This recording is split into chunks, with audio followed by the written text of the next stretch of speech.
Bismillahirrahmanirrahim. Assalamualaikum warahmatullahi wabarakatuh. Perkenalkan, nama saya Suryo Agus Purnomo, NIM 20121768 kelas 2020 B, Prodi Hukum, Universitas Widya Mataram, Yogyakarta. Di sini saya akan mempresentasikan tugas dari dosen, yaitu mata kuliah Sosiologi Hukum yang diampu oleh Bapak Roni Sulistianto, SHMH. Dari beberapa judul yang ada dalam tugas sosiologi hukum ini, saya mengambil judul yang yaitu tentang hukum mengikuti masyarakat. Hukum dewasa mulai ketinggalan dengan perkembangan masyarakat di Indonesia. Perkembangan masyarakat saat ini berpengaruh terhadap perkembangan kejahatan ataupun konflik-konflik dalam bidang informasi maupun bidang elektronik yang seringkali kurang dapat diterima di masyarakat pelosok ataupun masyarakat yang ada di daerah kurang terjangkau oleh pemerintah. Perkembangan masyarakat yang tidak diikuti dengan perkembangan hukum dapat menimbulkan persoalan-persoalan yang baru yang timbul di masyarakat. Seperti kita ketahui bahwa pada hakikatnya hukum dibuat untuk masyarakat, dan semestinya dengan adanya hukum dapat melindungi dan membuat rasa aman di masyarakat. Untuk menjaga peraturan hukum itu dapat berlangsung terus dan diterima oleh seluruh masyarakat, maka peraturan hukumnya harus sesuai dengan masyarakat yang ada di Indonesia. Banyak adat istiadat terutama di masyarakat Indonesia yang mungkin masih berlaku di wilayah tertentu. Itu hukum itu mengikuti masyarakat yang ada di adat tersebut. Akan tetapi dalam satu hal hukum berbeda dengan kaidah-kaidah sosial lainnya, yakni penataan ketentuan-ketentuan yang dipaksakan dengan suatu cara yang teratur. Artinya pemaksaan guna menjamin peraturan tersebut dapat dipatuhi oleh masyarakat, dan sanksi-sanksi yang diberikan kepada pelanggarnya itu dapat dilaksanakan sesuai dengan peraturan yang sudah dibuat oleh hukum yang berlaku di masyarakat tersebut. Perkembangan masyarakat juga dipengaruhi oleh perkembangan kejahatan. Dapat dicontohkan dalam kejahatan, misalnya saja kejahatan yang ada di masyarakat, misalnya pencurian, yang akan menimbulkan beberapa gejolak masyarakat yang seringkali ingin main hakim sendiri sebelum mereka melaporkan ke pihak yang berwajib. Tentunya tidak hanya pencurian, tapi misalnya saja ada tindakan asusila, perjudian, dan perkelahian antar warga. Mungkin itu dapat menimbulkan sebuah konflik yang ada di masyarakat. Maka dari itu hukum harus mengikuti masyarakat yang ada di lingkungan tersebut. Hukum menjadi alat untuk melakukan perubahan dalam masyarakat. Artinya masyarakat harus patuh terhadap hukum. Dengan hukum, masyarakat itu sendiri dapat memberi efek jera kepada masyarakat, tetapi dalam lingkup ini kan hukum mengikuti masyarakat. Jadi hukum tersebut dibuat dengan catatan hukum itu dapat diberlakukan di suatu wilayah tertentu dengan mengikuti adat suatu masyarakat yang ada di daerah tersebut. Hukum berfungsi adalah untuk mengatasi konflik yang mungkin timbul di warga masyarakat.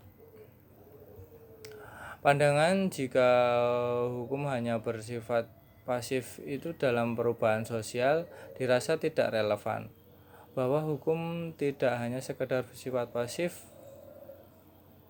menunggu adanya perubahan, tetapi aktif menciptakan perubahan, di mana peranan hukum dalam pembangunan adalah justru untuk mendirikan infrastruktur bagi tercapainya perubahan politik maupun ekonomi dan perubahan sosial, tentunya perubahan sosial di masyarakat.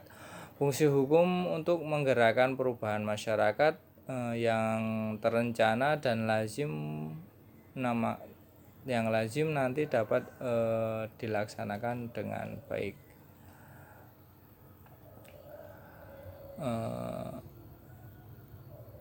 Selanjutnya mungkin perkembangan hukum di Indonesia sendiri sangat statis, melainkan bukan yang statis, melainkan hukum itu dinamis. Artinya hukum itu mengikuti perkembangan zaman di masyarakat tersebut. Sesungguhnya sistem hukum bukanlah semata cuma seperangkat aturan atau statis, melainkan refleksi dari yang senantiasa berubah-ubah dari perkembangan yang ada, terutama hubungan keragaman karakteristik sosial yang ada di masyarakat.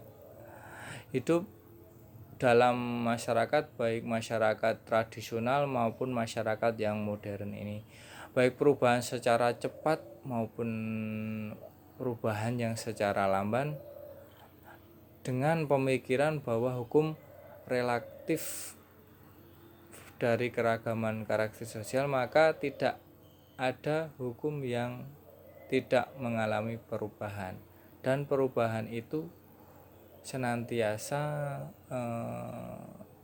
produk konflik itu akan hadir. Dalam hukum itu sendiri, suatu pendekatan haruslah dilakukan dengan menelaah fungsi yang harus dipenuhi oleh hukum tersebut. Fungsi-fungsi itu sebagai berikut. Contohnya, menetapkan fungsinya tersebut adalah menetapkan hubungan antara para warga masyarakat dengan apa yang bisa diperbolehkan di masyarakat tersebut. 2, yaitu membuat suatu batasan-batasan yang ada di masyarakat. Yang ketiga adalah menyesuaikan pola-pola yang ada di masyarakat tersebut. Yang ketiga adalah dapat fungsinya menyelesaikan masalah-masalah sengketa yang ada di suatu masyarakat. Nah, hukum itu mengikuti masyarakat, yaitu 1, terdapat peraturan yang seragam di suatu wilayah, baik substansi maupun pelaksanaannya. Hubungan bersifat transaksial, yang berarti bahwa hak dan kewajiban timbul dari perjanjian tanpa dipengaruhi oleh usia, kelas, agama, dan ras dan lain-lain. Bersifat hukum menghitung hak bersifat universal, bersifat juga tegas, bersifat birokratis. Hukum harusnya rasional dengan yang ada, dan dalam pelaksanaan tersebut harus profesional. Pelaksanaan hukum harusnya orang-orang yang melaksanakan hukum itu adalah orang-orang yang profesional. Kemudian perubahan hukum itu merubah atau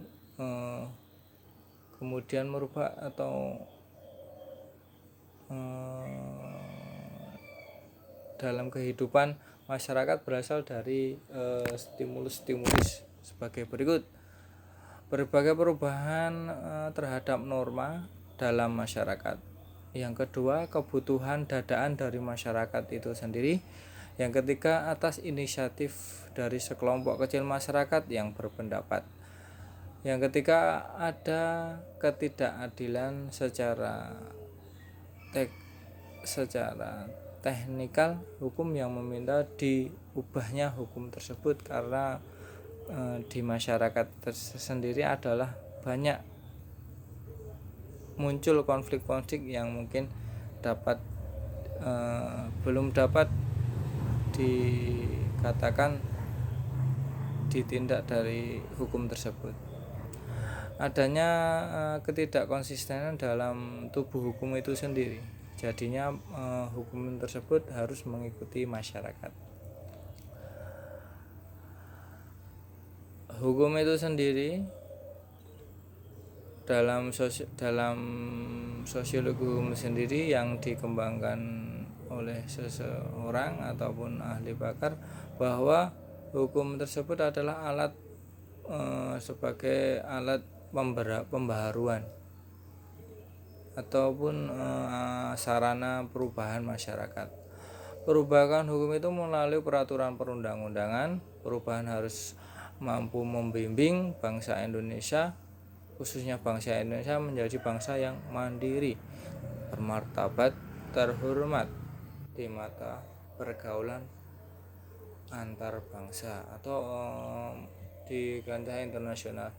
Perubahan hukum itu sendiri pada kenyataan berlangsung baik yang dilakukan oleh penyelenggara negara yang berwenang, yaitu badan lembaga legislatif dan eksekutif, melalui penciptaan berbagai peraturan perundang-undangan yang menjangkau semua fase, baik yang berorientasi pada kehidupan perorangan maupun berorientasi pada kehidupan sekelompok orang ataupun antar kelompok, sehingga mampu untuk mengisi kekosongan ataupun kevakuman hukum dalam berbagai segi kehidupan. Fungsi hukum sebagai alat untuk memelihara ketertiban dalam masyarakat dapat diartikan bahwa hukum memelihara dan mempertahankan yang telah dicapai. Akan tetapi masyarakat yang sedang membangun, dalam hal ini masyarakat yang sedang berubah dengan cepat, hukum itu akan berfungsi demikian saja, tetapi juga dapat membantu proses perubahan masyarakat. Pandangan yang kolot tentang hukum yang menitik beratkan fungsi pemeliharaan dalam arti statis dan sifat konservatif dari hukum menganggap bahwa hukum tidak dapat memainkan suatu peranan yang berarti dalam proses perubahan. Mungkin demikian yang dapat saya presentasikan, mungkin bermanfaat untuk saya masih belajar, khususnya saya, dan untuk masyarakat yang mendengarkan video yang saya presentasikan ini, untuk memenuhi tugas dari kuliah Sosiologi Hukum Universitas Widya Mataram, Yogyakarta. Demikian, kurang lebihnya mohon maaf dari saya. Assalamualaikum warahmatullahi wabarakatuh. Terima kasih.